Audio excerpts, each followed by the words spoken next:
پیارے پیارے اسلامی بھائیوں، اس سے یہ بھی معلوم ہوا کہ روزے کا اذان فجر سے کوئی تعلق نہیں، یعنی فجر کی اذان کے دوران کھانے پینے کا کوئی جواز ہی نہیں۔ اذان ہو یا نہ ہو، آپ تک آواز پہنچے یا نہ پہنچے، صبح صادق سے پہلے پہلے آپ کو کھانا پینا بند کرنا ہوگا۔ اذان پر روزہ بند کرنا کیسا؟ بعض لوگ صبح صادق کے بعد فجر کی اذان کے دوران کھاتے پیتے رہتے ہیں، اور بعض کان لگا کر سنتے ہیں کہ ابھی فلاں مسجد کی اذان ختم نہیں ہوئی، یا کہتے ہیں وہ سنو دور سے اذان کی آواز آ رہی ہے، اور یوں کچھ نہ کچھ کھا لیتے ہیں۔ اگر کھاتے نہیں تو پانی پی کر اپنی اصطلاح میں روزہ بند کرتے ہیں۔ اس طرح روزہ بند تو کیا کریں گے، روزے کو بالکل ہی کھلا چھوڑ دیتے ہیں، اور یوں صبح صادق کے بعد کھا یا پی لینے کے سبب ان کا روزہ ہوتا ہی نہیں، اور سارا دن بھوک پیاس کے سوا کچھ ان کے ہاتھ آتا ہی نہیں۔ روزہ بند کرنے کا تعلق اذان فجر سے نہیں، صبح صادق سے پہلے پہلے کھانا پینا بند کرنا ضروری ہے، جیسا کہ آیت مقدسہ کے تحت گزرا۔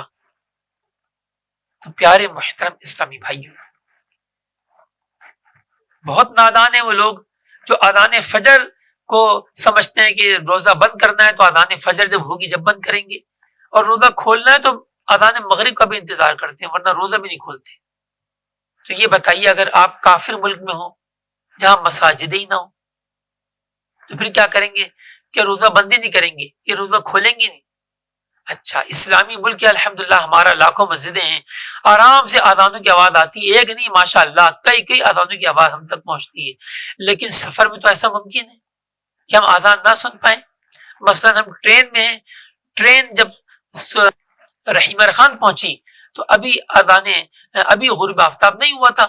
اب جب اس نے رحیمر خان کا شہر چھوڑا اور وہ دوران میں جنگل میں سے گزر رہی تھی، بیابان میں سے، تو وقت اذان مغرب شروع ہو گئی، اور اذان مغرب ساری ختم ہو گئی۔ اب وہ پہنچی خانپور، تو اذان کی آواز تو آپ کو نہیں سنائی دی۔ اب کیا کریں گے؟ کیا اذان روزہ نہیں کھولیں گے؟ تو پیارے محترم اسلام بھائیوں، روزہ کھولنے اور بند کرنے کا تعلق اذان سے ہے ہی نہیں۔ اس کے لیے تو رب تعالیٰ نے نشانیاں ارشاد فرمائی نا کہ کھاؤ اور پیو یہاں تک کہ سفیدی کا ڈورا سیاہی کے ڈورے سے ممتاز ہو جائے۔ اور اعلی حضرت رحمۃ اللہ تعالی علیہ فرماتے ہیں یہ اس وقت ہوتا ہے کہ جب 18 درجے سورج زیر افق ہوتا ہے۔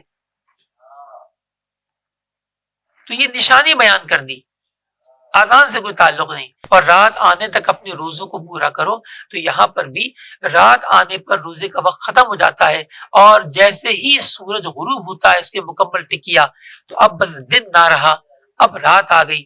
تو سورج غروب ہونے کے بعد بھلے اذان 5 منٹ بعد ہو، اگر کسی نے روزہ افطار کر لیا تو بالکل درست ہے، بلکہ روزے میں جلدی کرنا سنت ہے، افطار میں جلدی کرنا سنت ہے، لیکن ایسی جلدی نہیں کہ اس کو خود بھی شک ہو جائے۔ امید ہے کہ اپنے آپ کے سمجھ میں کافی کچھ آ گیا ہوگا۔ اللہ تعالی ہمیں جو ہے اپنی نماز روزوں کی حفاظت کرنے کی توفیق عطا فرمائے۔